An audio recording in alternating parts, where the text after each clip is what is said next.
Bismillahirrahmanirrahim. Assalamualaikum warahmatullahi wabarakatuh. Apa kabar hari ini? Selamat malam, mahasiswa dan mahasiswi pada semester 3 ya, di kelas Dinas Gabungan Diska 26 yang Bapak banggakan. Alhamdulillahirrahmanirrahim. Puji dan syukur kita sama-sama panjatkan kehadirat Allah Subhanahu wa taala yang senantiasa melimpahkan rahmat taufik hidayah ya kepada kita semua sehingga pada malam hari ini kita bisa bertemu kembali dalam pertemuan mata kuliah manajemen keuangan. Bapak dan Ibu Diska 26 yang Bapak banggakan, seharusnya memang pada saat ini perkuliahan itu dilaksanakan pada pukul 21 ya, dan itu akan berakhir sampai 24 lebih 10 tengah malam lebih ya. Dan ini jelas akan menyita dan memporsir tingkat kesehatan kita untuk bisa beristirahat ya. Terlebih kelas karyawan ini pagi sampai sorenya itu sudah melaksanakan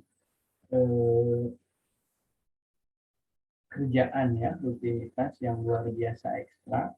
Kemudian malamnya kita harus melaksanakan perkuliahan yang luar biasa padat, bahkan sampai tengah malam lebih ya. Dan atas usulan Anda semua juga kemarin kita berkoordinasi dengan Pak Irfan untuk pelaksanaannya. Kita ke depan akan dilaksanakan dua materi ya, 2 minggu sekali ya dengan Pak Irfan, sehingga pelaksanaannya tidak terlalu sampai malam. Nah, kemudian untuk pelaksanaan saat ini ya, Jumat itu untuk saya yang harusnya di malam pada mata kuliah jam terakhir, kita maju di jamnya Pak Irfan.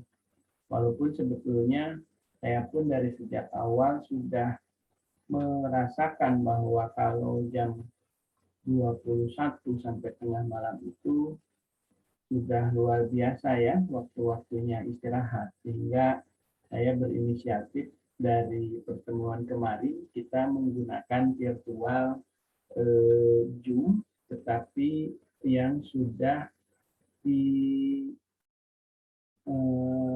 semacam tutorial gitu ya. Jadi penerangannya saya di Zoom itu hanya sendiri dan akan di-share di link dosen untuk disimak saat nanti jam 21 sampai 24.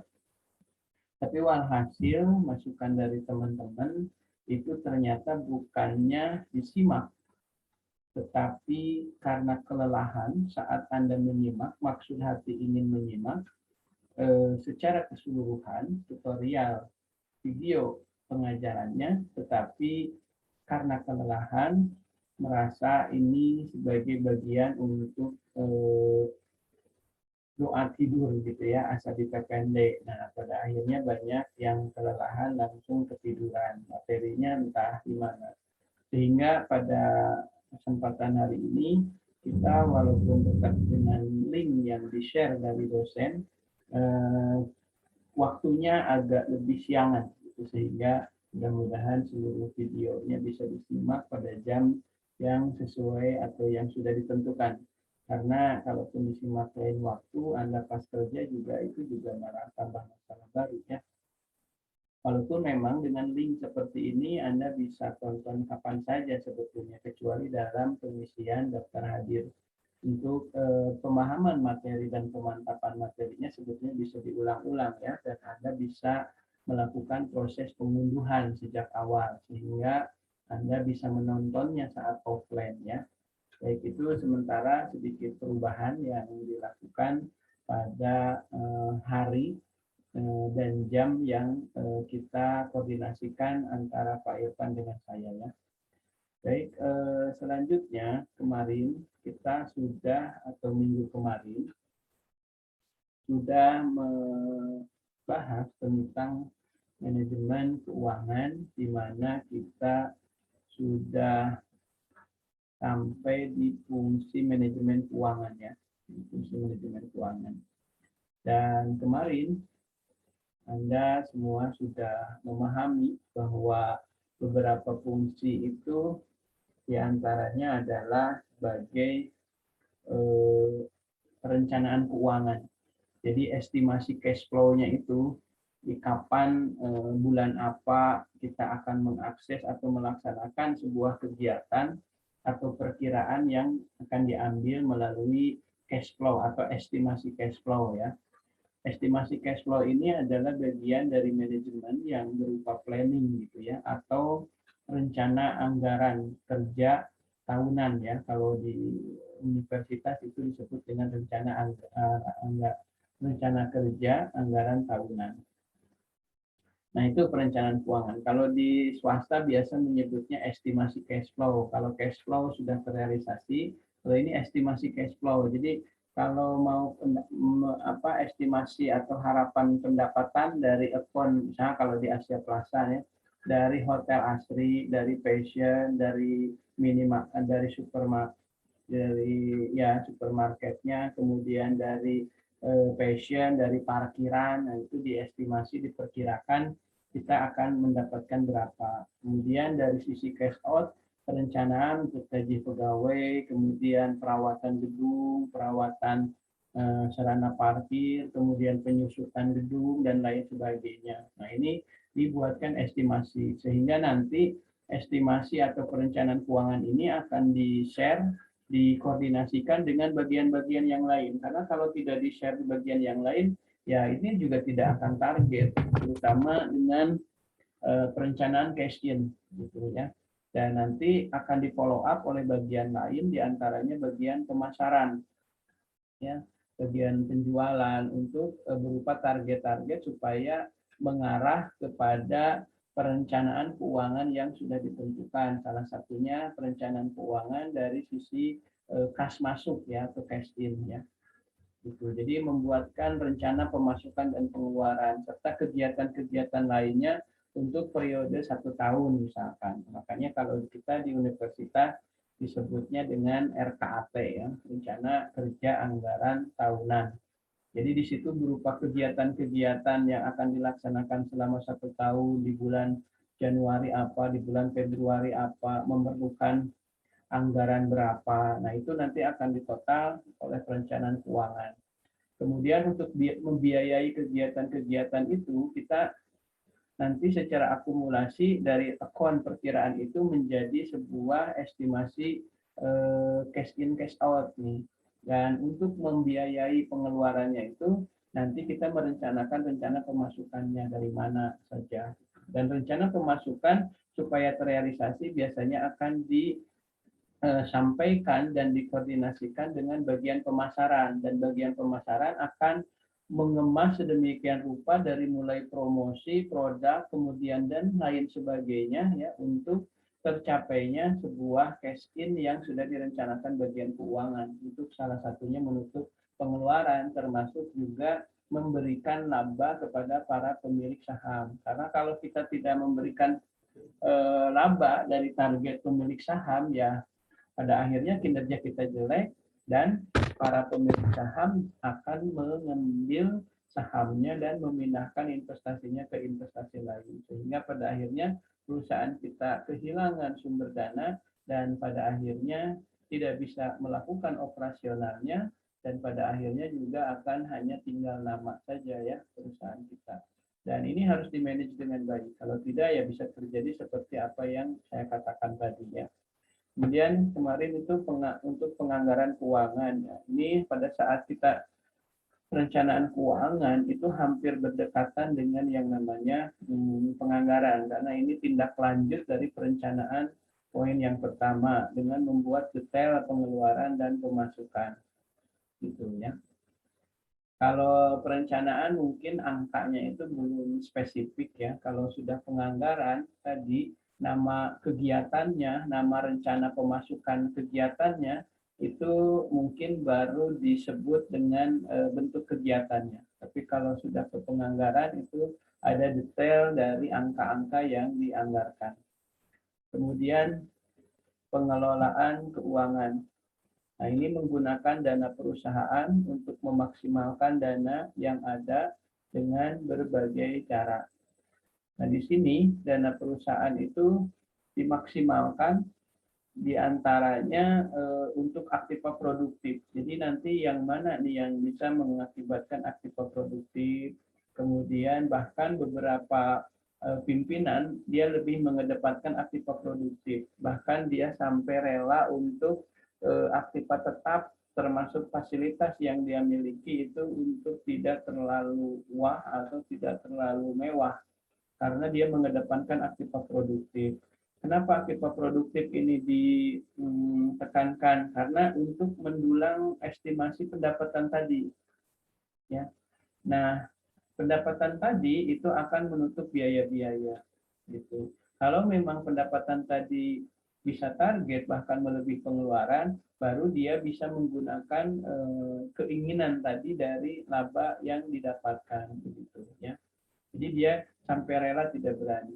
Nah, bagi pimpinan yang berani untuk mengubah aktiva produktif, padahal dia sadar bahwa target pemasukannya harus besar dan secara keilmuan seharusnya memperbesar aktiva produktif, malah dia tidak melakukan itu, dia malah memperbesar aktiva tetapnya, seperti beli kendaraan, beli inventaris kayak gitu. Nah, itu kan tidak akan terlalu menghasilkan. Sementara nanti pengeluaran menjadi tambah beban. Yang pertama perawatan aktiva tetap tadi yang dibeli, kemudian juga risiko rusak, risiko yang lainnya. Nah, sehingga nanti akan terjadi sebuah kesalahan atau ketimpangan antara pengeluaran dengan pemasukan, nanti akan pasti besar pengeluaran daripada pemasukan. Serta kegiatan-kegiatan yang sudah direncanakan itu tidak terrealisasi dengan baik. Nah, gitu. Jadi ada kegiatan yang target 150% misalkan, tetapi itu hanya di biaya-biaya dan kegiatan-kegiatan yang tidak menghasilkan gitu. Jadi itu salah strateginya dan ini melanggar dari perencanaan yang sudah ditetapkan. Ada yang seperti itu, ada banyak ya.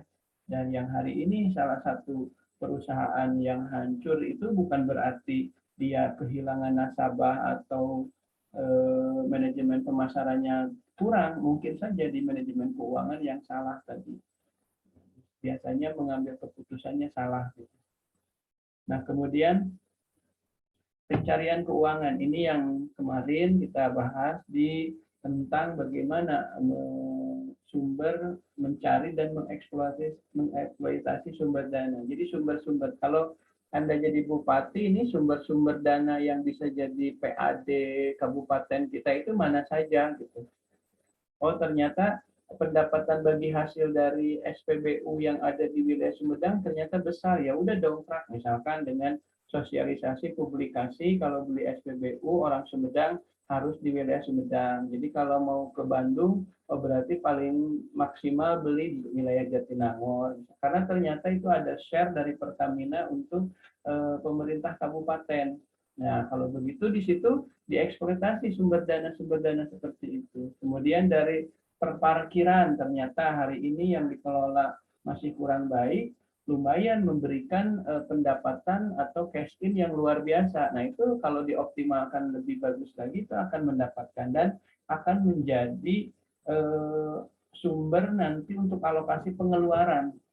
Ya. Jadi kalau kemarin saja pengeluarannya sudah tertutup, ya itu bisa, kalau bisa ada eksploitasi sumber dana yang lebih baik lagi, bisa menambah kesejahteraan, baik itu langsung ke para pegawai di ASN Kabupaten Sumedang maupun pembangunan infrastruktur. Kenapa? Karena hasil cash in-nya didapat lebih besar dengan cara mencari mengeksploitasi sumber-sumber dana yang bisa menjadi PAD kabupaten gitu. Termasuk juga misalkan dari perizinan, kemudian misalkan galian tambang, pertambangan galian C misalkan. Walaupun memang itu juga sebetulnya kalau mau diurus pendapatan harusnya dikaji juga ya dengan masalah aspek lingkungannya gitu. Tapi kalau ini sebut saja aspek lingkungan masih bagus, tidak masalah. Nah ini juga secara eksploitasi sumber dana sebetulnya bisa karena ada banyak kendaraan-kendaraan di wilayah luar yang masuk ke wilayah kita dan mengambil sumber alam di wilayah kita, dan itu harus dijadikan kesempatan untuk memanfaatkan pencarian sumber dana baik dari para pengusaha maupun dari para perusahaan transportasi di bidang ini ya pengangkutan pasir dan batu gitu. Nah itu jadi itu beberapa cara ya, dan masih banyak lagi cara-cara yang lainnya yang bisa lebih maslahat. Misalkan apalagi ini wilayah kisaran Jati Gede itu kan belum dieksploitasi, padahal kalau dijadikan itu sumber dana untuk PAD Sumedang bisa saja, misalkan dari pariwisatanya beberapa. Kalau misalkan itu jadi pariwisata yang bagus, fasilitasnya bagus, kemudian akses jalan dan kendaraannya memadai, itu akan banyak para pendatang yang datang ke situ. Bahkan bukan hanya dari wilayah kabupaten, tetapi dari luar wilayah kita ya. Dan pada saat itu sudah datang, itu kita bisa ada alokasi pendapatan masyarakat yang akan menjadikan daya beli masyarakat kita itu menjadi kuat. Nah, bahkan nanti akan bergeliat juga investor-investor dari luar yang datang ke kita. Misalkan salah satunya pembangunan hotel, karena yang kalau sarana wisata Jati Gede yang sudah bagus, banyak orang dari Jakarta, dari Jawa Tengah datang berkunjung dan asik, begitu datang rame masih betah, mau pulang capek itu kan butuh penginapan. Nah, kalau wilayah harus ke Sumedang Kota kan lumayan jauh lagi, misalkan ke Hotel Asri atau ke Sapphire Hotel atau ke Ladipa atau ke Amori, kan itu terlalu jauh.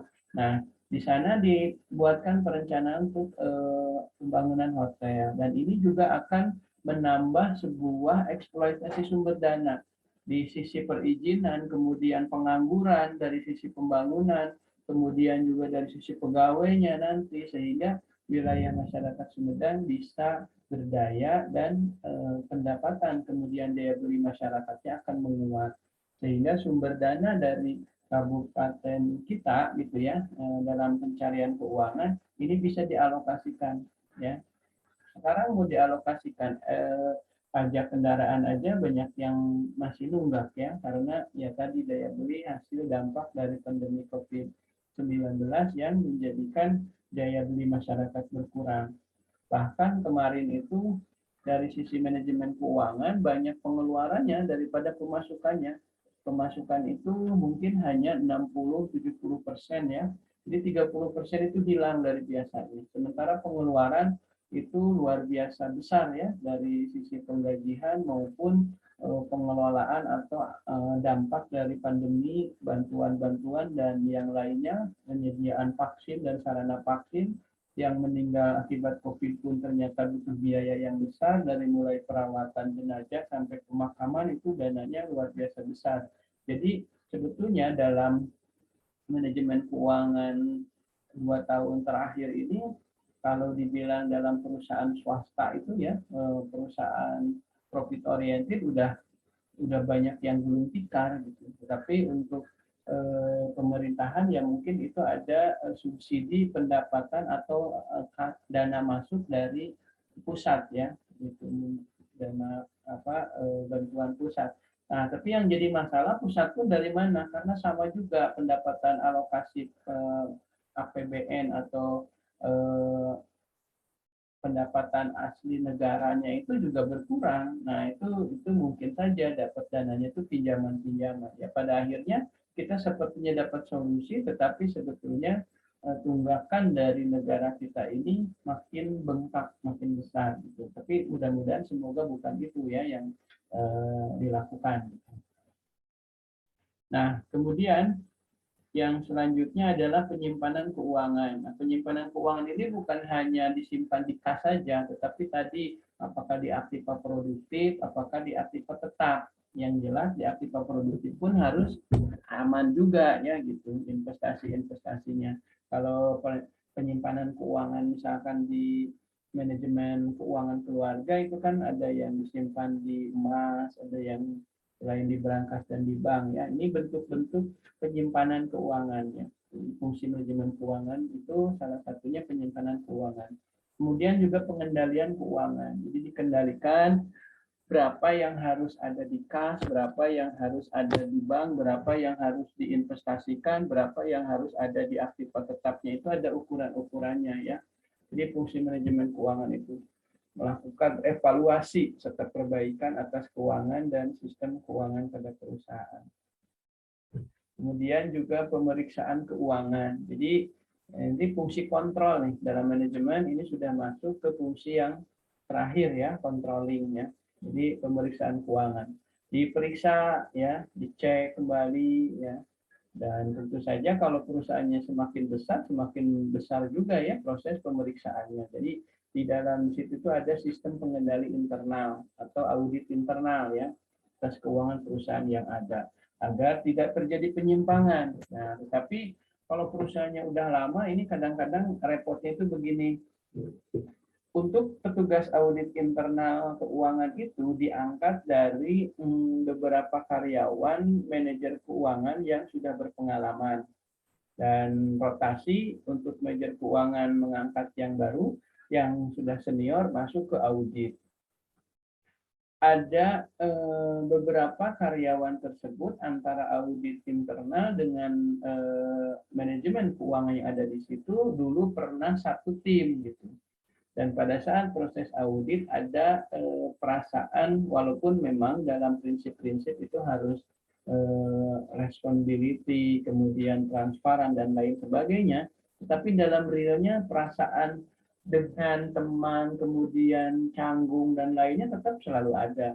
Dan pada akhirnya proses audit mulai tidak objektif ya, kadang-kadang masih memahami.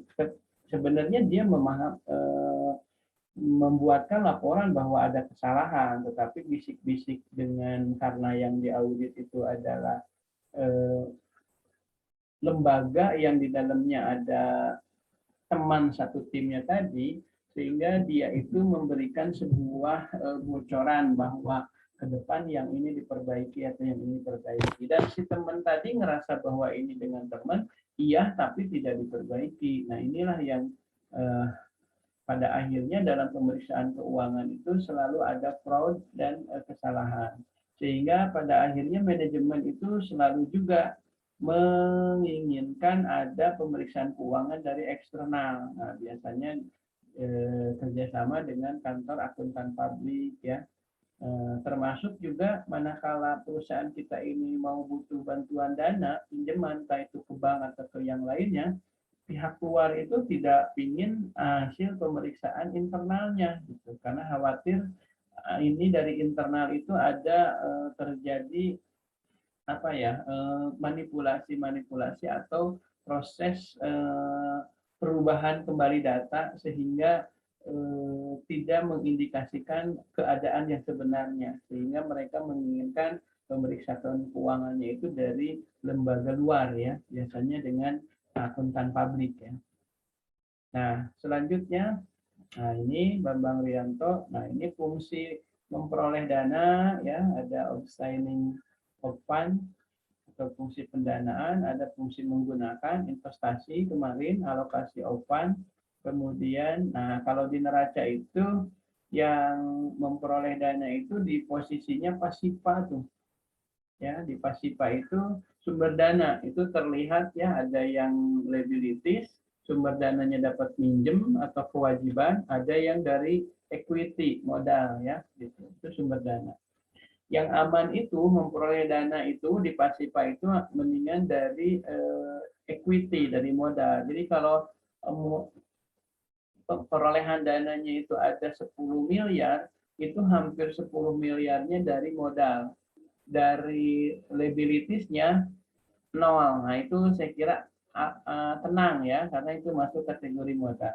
Nah, kemudian menggunakan dana tadi, ada mengamankan dana. Boleh jadi ada di kas, ada di brankas, ada di bank, ada di aktiva produktif, ada di aktiva tetap. Nah, itu saat 10 miliar tadi keterima, itu kan uang masuk di kas seluruhnya tuh.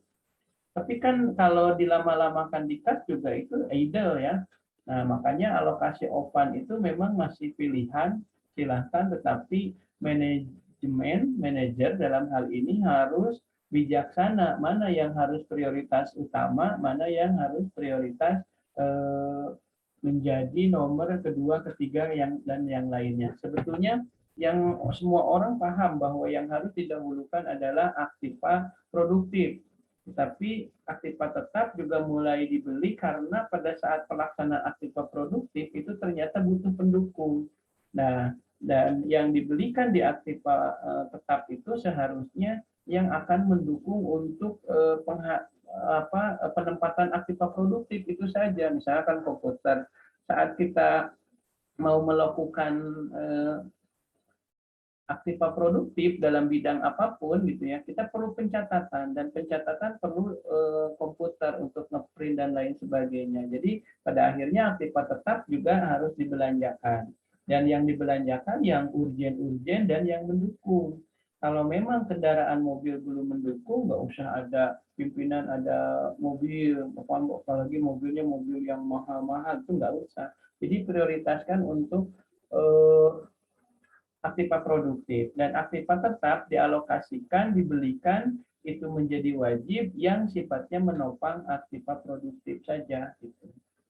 Jadi ini yang berbahaya adalah ada tipe pimpinan manajer yang justru begitu memperoleh dana ya, apalagi dananya bukan dari modal, dari pinjaman, pas penggunaan dananya dia beliin inventaris saya mobil yang bagus, yang mahal, padahal mobil inventaris pimpinan itu sebetulnya tidak terlalu menopang terhadap aktiva produktif.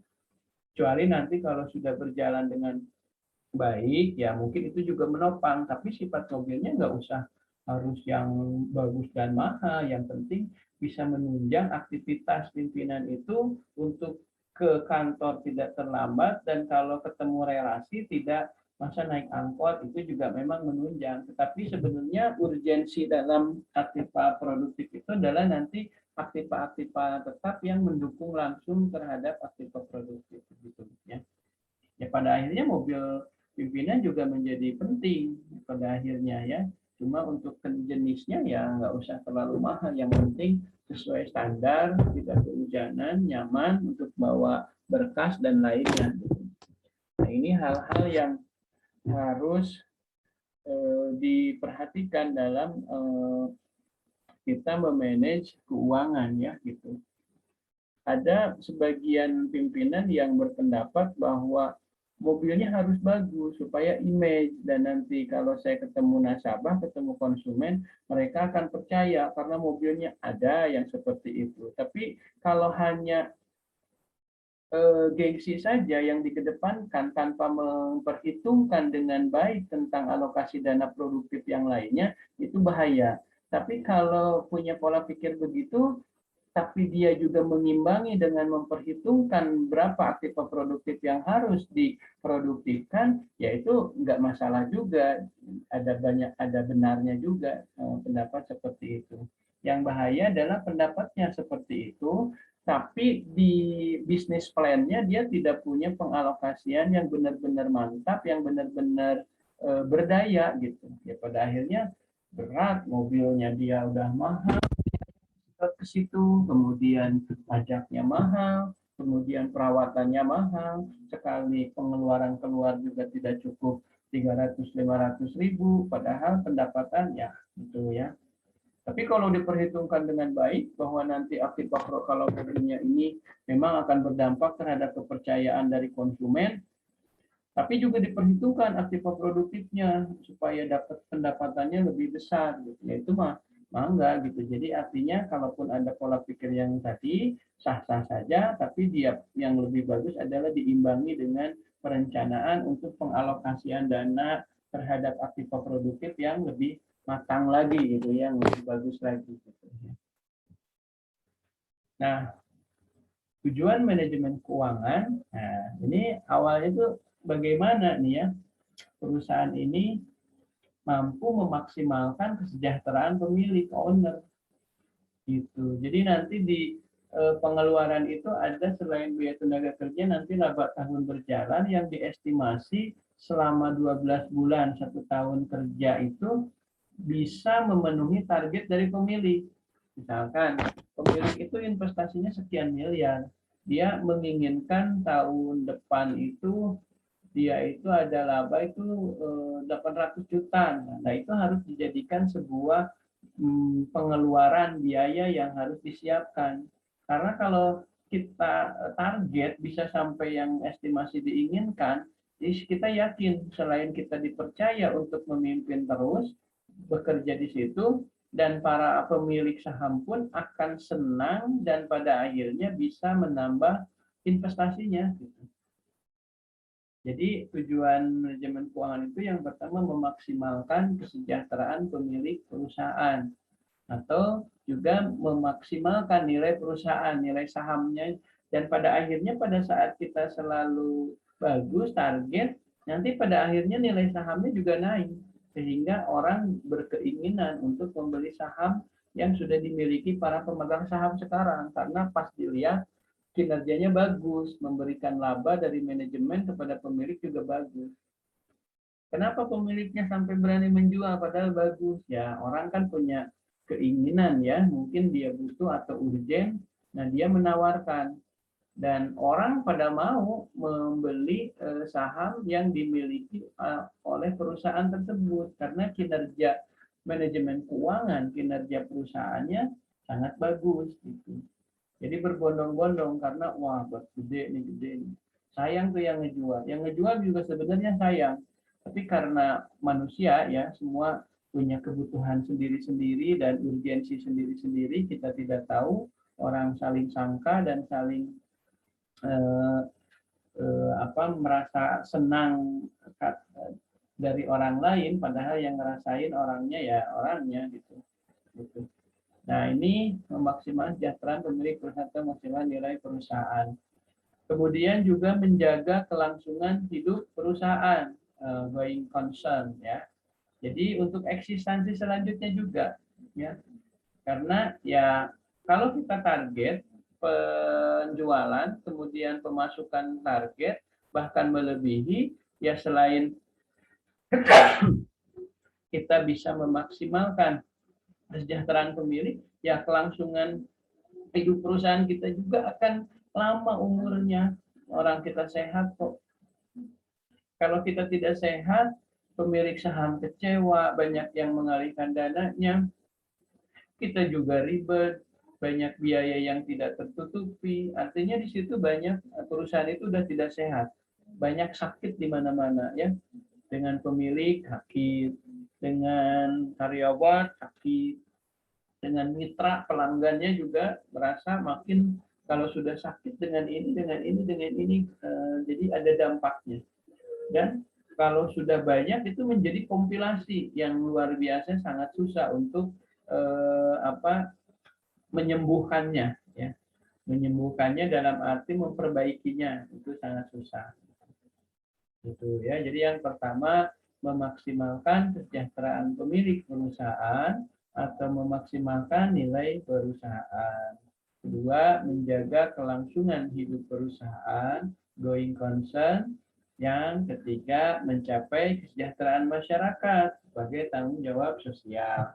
Nah, manakala kesejahteraan pemiliknya maksimal karena manajemen keuangan dan manajemen perusahaan baik SDM, pemasaran dan yang lainnya bagus, pemilik senang, karyawan dan semua kelangsungan hidup perusahaan juga karena sehat ya akan berjalan lama, berlangsung lama, ya pasti juga masyarakat sekitar juga akan merasakan entah itu terekrut di pekerjaan di perusahaan tersebut, entah juga dia akan merasakan aspek tanggung jawab sosial dari perusahaan. Misalkan kalau di wilayah pabrik perusahaan itu ada pembangunan masjid, kan perusahaan itu bisa menyumbang sebagai tanggung jawab sosial perusahaan yang disebut dengan CSR.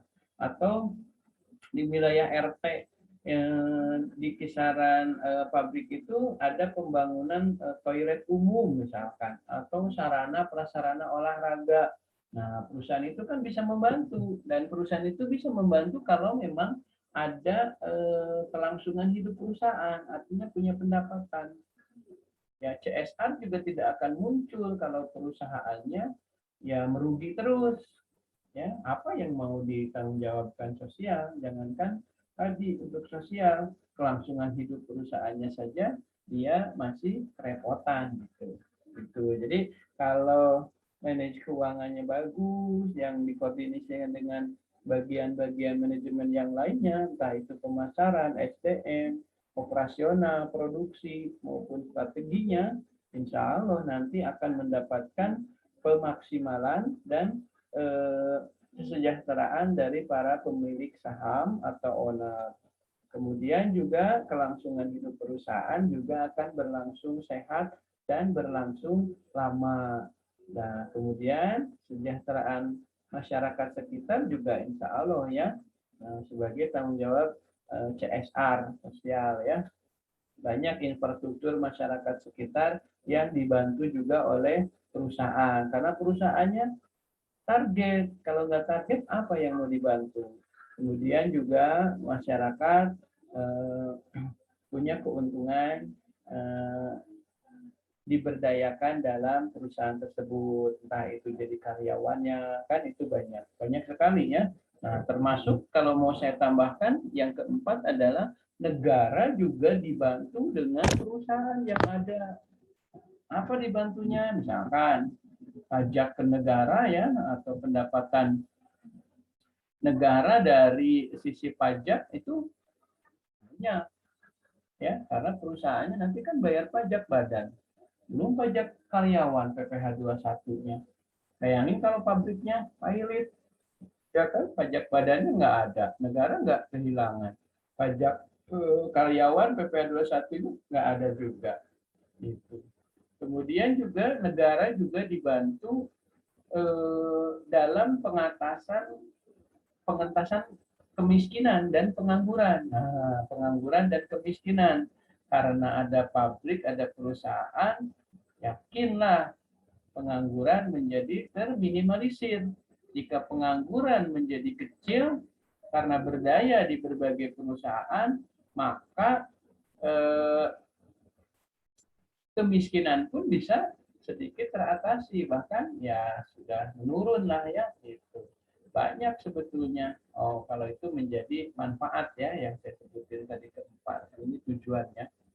Dan manakala tujuan ini terrealisasi, maka muncul nanti manfaat. Nah, maksimisasi kemakmuran. Nah, maksimisasi tadi nilai perusahaan, nilai sahamnya. Orang berebut ingin beli saham ini gitu ya, karena kinerjanya bagus. Orang yang jual saham juga sebetulnya nggak mau melepas karena lagi bagus-bagusnya. Nah, yang melepas apa nggak sayang? Bukan nggak sayang. Sebenarnya dia sayang, cuma karena ya tadi manusia kan tidak ada yang tahu ya.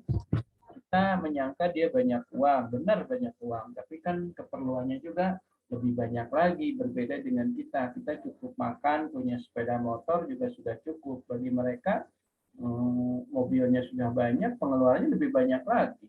Ya kan, keinginannya kalau mereka jalan-jalannya luar negeri, kita mau ke kota di kabupaten aja jarang kan gitu. Tapi begitu ke kota yang kabupaten saja begitu luar biasa senang dan bahagianya. Jadi masing-masing beda-beda ya. Emang kalau jadi menjualnya kan karena kebutuhan itu. Mungkin biaya sekolah. Menurut kita nggak mungkin orang banyak uang butuh biaya sekolah. Ya bisa saja karena sekolah anak mereka kan ke luar negeri. Butuh untuk kosnya. Kalau kita kan cukup 5 juta, 10 juta ya. Tapi kalau di sana ukurannya dolar dan mereka butuh gitu ya.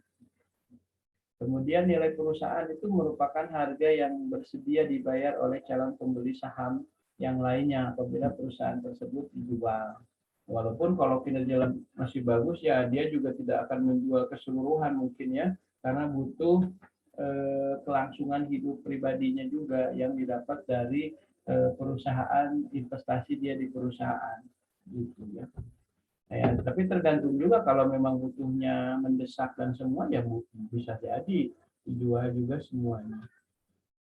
Nah, bagi perusahaan yang menerbitkan saham di pasar modal, harga saham yang diperjualbelikan di bursa merupakan indikator nilai perusahaan. Jadi perusahaan itu yang menerbitkan saham di pasar modal kan itu kayak Jarum, kemudian Sampurna, kemudian apalagi ya Unilever, itu kan hari ini ada yang melepas, ada yang membeli gitu ya. Nah, Anda yang membeli belajar di saham kan kita banyak ya, bahkan sekarang banyak software kayak Bibit investasi itu yang nanti akan mengalokasikan investasi kita ini berapa ke saham, berapa ke obligasi, berapa ke reksadana gitu ya. Mana antara obligasi, reksadana dan pasar uang yang lebih banyak keuntungannya tapi resikonya gede, dan si aplikasi itu sudah membantu kita untuk mengalokasikan dengan penilaian dan analisis yang akurat. Kalau dulu kan kita ini harus melihat dulu. Kalau ke reksadana keuntungannya begini, resikonya begini. Kalau ke saham begini. Reksadana pun kita memilih lagi. Pasar saham pun kita harus memilih perusahaannya yang mana. Nah, kalau dengan robot atau software, mereka yang akan mencarikan. Kita tinggal percayakan saja. Tinggal misalkan investasi 1 juta.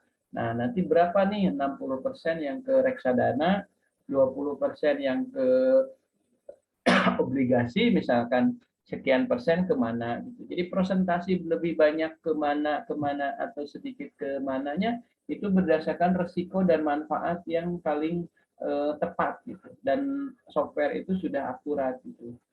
Jadi kita yang nggak paham dengan cara penghitungan investasi pun percayakan saja gitu. Tapi yang lebih paham kita akan lebih menganalisis dan mengontrol membacanya gitu ya. Walaupun memang benar tetap dihitung atau diproses oleh robot, tetapi kita bisa memantau dan mengevaluasi serta mengawasi karena kita paham gitu. Kalau tidak paham kan, kalaupun robotnya error ya kita percaya saja kan gitu. Nah, selanjutnya fungsi manajemen sebagai pengendalian likuiditas. Nah, ini tadi juga sudah ya untuk likuid. Cuma kalau tadi tidak disampaikan bahwa mana yang disebut fungsi likuiditas, mana yang disebut dengan fungsi solvabilitas dan lainnya. Tadi itu fungsi manajemen sudah langsung ke perencanaan keuangan, pencarian dana, menjaga hubungan baik. Nah, ini tidak ada tadi ya. Nah, jadi pengendalian likuiditas meliputi perencanaan aliran kas. Jadi aliran kas cash flow itu mana yang harus ke aktiva produktif, mana yang harus ke aktiva tetap, aktiva tetapnya pun mana yang harus didahulukan, apakah komputer, apakah mobil, apakah gedung. Nah, ini juga menjadi fungsi dari manajemen keuangan. Ya, aliran kas. Mana cash in, mana cash out, berapa yang harus didapat dari cash in, berapa yang harus dikeluarkan dari cash out. Di cash out nanti akan ada yang namanya manajemen efisiensi ya, terutama di cash out pengeluaran dalam laba rugi. Karena kalau di situ ya pengeluaran itu kalau target 100% kita jangan berbangga hati. Bahkan kalau pengeluaran efisien misalkan hanya 95%, kan itu udah efisien 5%-an tuh. Itu bisa dialokasikan ke yang lain. Bahkan kalau tidak dialokasi pun nanti akan terakumulasi di laba tahun berjalan.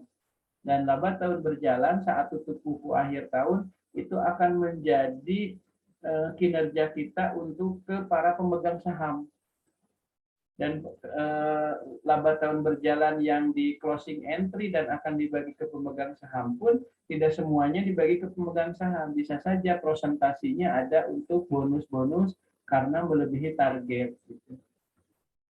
Nah, pengendalian likuiditas juga termasuk pencarian dana. Ya. Pencarian dana di sini tadi pencarian sumber dana yang ada di Pasipa tadi. Ada yang dari sumber hutang, ada yang dari cari modal.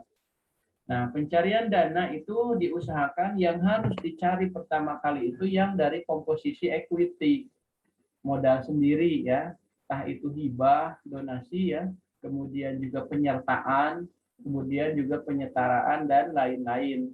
Nah, kalau itu sudah mentok, baru kita pencarian dana dari sisi liabilities, pinjaman-pinjaman.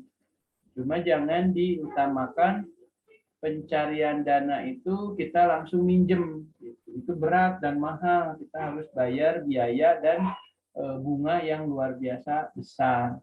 Nah, manakala di perencanaan aliran kas penggunaan dananya itu tidak benar dan salah, pencarian dana sumber dananya sudah dari pinjaman, di sisi lain di sini berbunga mahal, pencarian dana yang didapat dari pinjaman itu kita malah menggunakan di penggunaan dananya itu salah, banyak di aktiva tetap bisa atau bahkan didiemin di kas, kan uang di kas tidak berputar, tidak produktif kan, sementara kita harus karena sumbernya pinjaman harus bayar bunga pada saat pengurusan pengajuan saja itu banyak biaya, bikin proposal bolak-balik, pada saat transaksi dropping dana atau akad kontrak itu juga butuh materai, ada biaya administrasi, notaris dan lain sebagainya, itu butuh dana yang besar. Sementara di penggunaan dananya Anda salah. Nah, ini yang tidak baiknya. Kemudian fungsi manajemen pengendalian likuiditas itu juga menjaga hubungan baik dengan lembaga keuangan. Karena banyak ya maksud menjaga hubungan baik itu.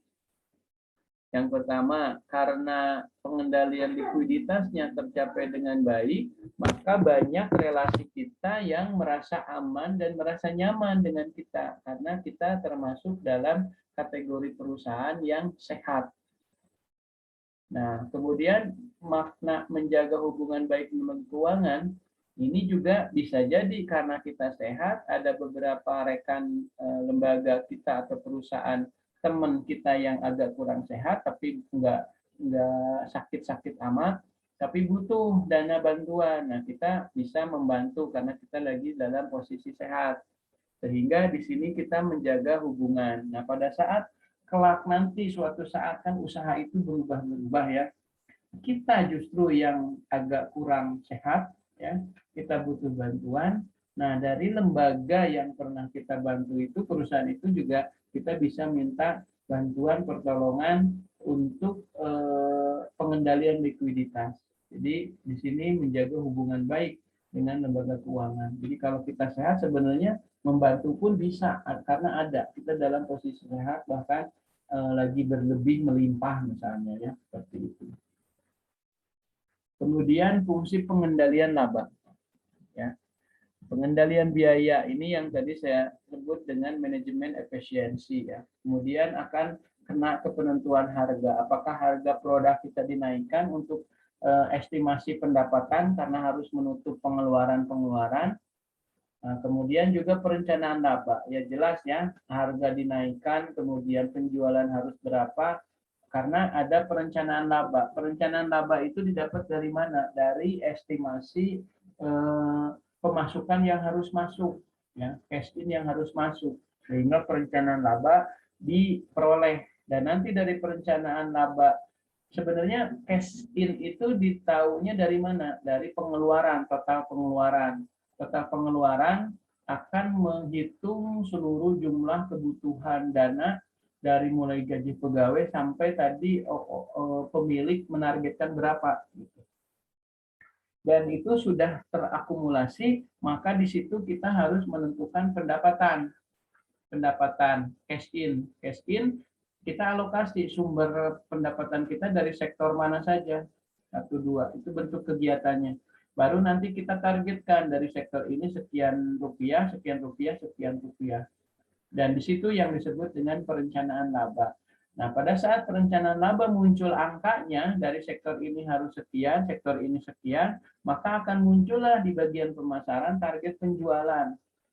Nah, manakala target penjualan tidak logis, terlalu tinggi karena untuk mengejar perencanaan laba, maka di sini akan menyebabkan penentuan harga juga yang berubah untuk mengejar perencanaan laba juga. Tapi pada saat perencanaan labanya masih logis, masih bisa tertutup dengan target penjualan secara kuantitas, maka kebijakan penentuan harga tidak berubah. Jadi harga masih tetap, bahkan bisa turun. Gitu ya, gitu. Misalnya begini, karena perencanaan laba yang harus tinggi, karena tadi pemasukan yang harus tinggi, karena pengeluaran yang sudah tinggi, karena salah satunya biaya pegawai dan keinginan dari owner yang tinggi, maka menyebabkan target penjualan harus tinggi. Sementara SDM hanya sekian. Misalkan kemampuannya 1000, targetnya tadi 2000, nggak mungkin nih. Nah, untuk mencapai menutup perencanaan laba, mau tidak mau harus menentukan penentuan harga yang naik. Walaupun ini juga harus melakukan SWOT analisis dulu. Artinya apa? Kalau harga kita langsung naikkan, tapi kompetitor harganya ada di bawah, ya ini juga repot juga. Nah, kebijakan menaikkan harga itu manakala kita masih ada peluang harga kita ini sebetulnya masih di bawah harga kompetitor, yaitu masih ada kesempatan gitu ya. Jadi tergantung juga kondisional dan situasi yang terjadi gitu. Kemudian untuk pengukuran biaya. Nah, pengukuran biaya juga ya di sini fungsi pengendalian laba yang diukur, termasuk tadi dengan target-target akan di follow up, ditindaklanjuti oleh bagian-bagian divisi yang lainnya. Nah, fungsi manajemen dalam hal ini harus melakukan manajemen terhadap aktiva dan manajemen terhadap dana. Ya, jadi ya semua dimanage dengan baik dari mulai perencanaannya, jangan ada yang salah langkah. Gitu ya. Nah, kalau salah langkah nanti dampaknya fatal dan ini akan rumit dalam memperbaikinya. Ibarat ada benang yang kusut, kalau masih sedikit mungkin kita masih bisa urai. Tergantung urainya sedikit atau kusutnya sedikit, tapi kalau udah permanen, substansial itu juga agak sulit itu harus diamputasi ya, harus dipotong, sambungkan lagi.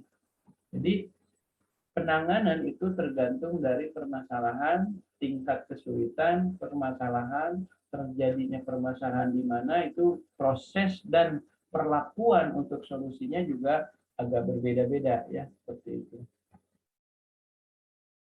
Nah, ini ajas-ajas pembelanjaan dalam penggunaan dana ya. Kita harus mempertimbangkan ajas-ajas ini. Pertama, mau menggunakan dana, membelanjakan, ingat juga kita dengan ajas likuiditas. Nah, likuiditas itu kemampuan perusahaan membayar kewajibannya dalam jangka pendek. Untung abong kene aya duit, wah segala dibelanjakan, segala diproduktifkan. Ingat harus ada ajas likuiditas. Nah, mengajarkan bahwa dalam kebijakan financing keuangan harus memperhatikan lamanya dana digunakan oleh perusahaan tuh. Turnover-nya, return-nya itu harus diperhitungkan. Dalam ajas ini berlaku maturity matching prinsip ya gitu. Jadi harus diperhatikan likuiditas. Makanya nanti ada dalam tingkat kesehatan perusahaan itu ada yang namanya rasio likuiditas. Begitupun azas solvabilitas. Nah, ini mengajarkan dalam kebijakan keuangan harus memperhatikan faktor psikologis dari calon investor. Jadi investor itu harus paham juga solvabilitas itu kemampuan perusahaan membayar hutang kepada pihak lain dalam jangka panjang. Jadi lamun aya naon dijual jeung aset-aset oge kebayar henteu atau nanti kebayar, lamun teu kebayar berarti tingkat solvabilitasnya jelek gitu ya.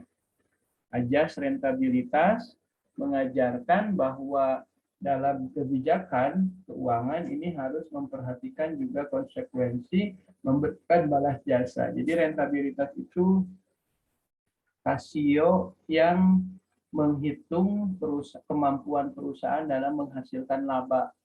Jadi lamun menghasilkan labanya kecil, maka bagaimana mungkin dia bisa memberikan balas jasa kepada para pemilik. Dalam hal ini tadi ya, para pemegang saham. Gitu.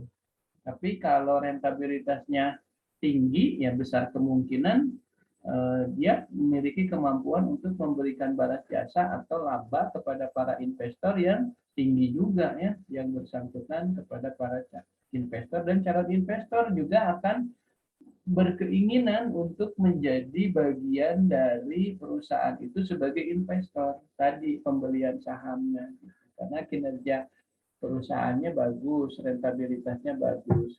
Dan manakala banyak calon investor yang masuk lagi, maka akan dapat sumber dana lain lagi yang disebut pasifat tadi, sumber dana yang berasal dari equity, karena pada banyak investor baru yang berminat dan berinvestasi di perusahaan kita karena bagian dari kinerja kita, salah satunya likuiditas, solvabilitas, dan rentabilitasnya yang bagus gitu. Sehingga dengan banyak dana yang masuk kita bisa lebih akselerasinya lebih bagus lagi. Tapi jangan sampai udah dapat kepercayaan banyak dana yang masuk malah kita jadi salah strategi di penggunaan dananya, sehingga nanti awalnya bagus sehat, rentabilitas bagus, likuiditas bagus, jadi kacau juga. Apalagi kalau ganti karyawan gitu ya, ganti ada perubahan pimpinan itu yang tidak terlalu paham, itu bahaya juga ya. Nah, kemudian azas kekuasaan. Di sini mengajarkan bahwa dalam kebijakan keuangan harus memperhatikan kebijakan manajemen perusahaan. Itu arah kebijakan, kemudian juga anggaran dasar, anggaran rumah tangga perusahaannya kemana, itu harus paham. Jangan sampai abung-abung dia itu pengalaman dan mahir, ya dia merasa ya dia sendiri. Nah itu juga harus diperhatikan juga anggaran dasar, anggaran rumah tangganya kemana. Jadi kita harus tunduk ke situ. Dan aturan-aturan yang normatif lainnya gitu ya. Baik, untuk saat ini malam ini saya kira pertemuan kedua ini sampai di sini ya, mudah-mudahan ada sedikit pencerahan dan pemahaman, karena belajar sendiri tuh lihat ini jadi ngantuk juga ya malam tuh, apalagi kalau sampai tengah malamnya bayang tuh gitu. Dan untuk nanti juga likuiditas, solvabilitas, rentabilitas, dan rasio-rasio yang lainnya ini nanti kita akan pelajari, ada di pembahasan pokok bahasan di pertemuan kesekian gitu ya. Baik, untuk hari ini saya kira cukup ya. Dan di malam ini memang dosen pun sama, yang itu bekerja ekstra, apalagi perubahan ke universitas banyak sekali yang harus dipersiapkan, semuanya masih mentah dari nol, itu ekstra luar biasa. Dan malam juga harus menyampaikan materi seperti ini juga, itu ya luar biasa ya. Jadi lelah, sudah lelah, dan kalau sudah lelah mata menyimak di komputer itu kalau terlalu lama jadi ya itu lelah ya, ngantuk. Kadang-kadang pada saat ngantuk ngalenyep, si apa yang kita bicarakan itu kurang sesuai dengan materi. Nah itu bahayanya ya. Beda kalau pagi hari ya di kelas reguler ya. Tetapi ini juga berlaku sama dengan audiennya, yang audiennya di sini adalah para mahasiswanya, sama ya, diberikan malam itu, apalagi ibu-ibu karyawati sudah capek, kemudian datang ke rumah ngurus keluarga, kemudian harus kuliah juga, ya pasti dengerin ceramah seperti ini pasti ngantuk. Saya pun lihat laptop itu pantulannya itu melelahkan mata, sehingga ngantuk yang bukan main. Dan yang saya khawatirkan saat sudah ngalenyap itu, apa yang dibicarain itu keluar dari koridor yang materi itu. Jadi saya kira untuk pertemuan hari ini cukup ya, karena sesuai edaran dulu kesepakatan saat rapat juga untuk virtual itu Kalau bisa jangan melebihi terlalu lama gitu ya. Kalau di konvensional satu SKS itu 50 menit, kalau 3 SKS itu 150 menit, kalau di virtual online itu satu SKS 30 menit. Jadi hanya 90 menit sebetulnya ya di online ini, atau kisaran 1 jam dan 1 jam setengah.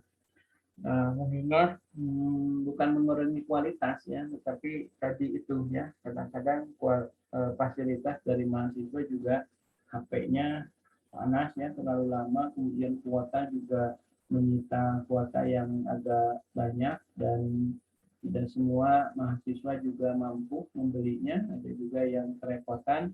Kemudian yang saya khawatirkan, kalau saya setelah hari ini di kelas Anda mungkin sudah beres, tapi kalau Anda kan masih ada perkuliahan lagi, jadi HP masih belum beristirahat gitu ya, termasuk kuotanya jalan terus, termasuk juga kendala sinyal dan kondisi di hujan. Masing-masing domisili kan beda-beda ya, ada yang bagus, ada yang kurang. Nah ini juga menjadikan pertimbangan sehingga tidak full 50 menit ya satu SKS itu. Baik, itu saja Bapak Ibu.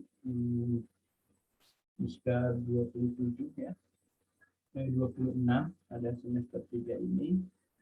Demikian yang disampaikan, mudah-mudahan bisa dipahami dan menjadi pencerahan bagi kita semua. Terima kasih, mohon maaf apabila ada banyak kesalahan, kekurangan dan kehilapan. Billahi taufiq wal hidayah. Wassalamualaikum warahmatullahi wabarakatuh.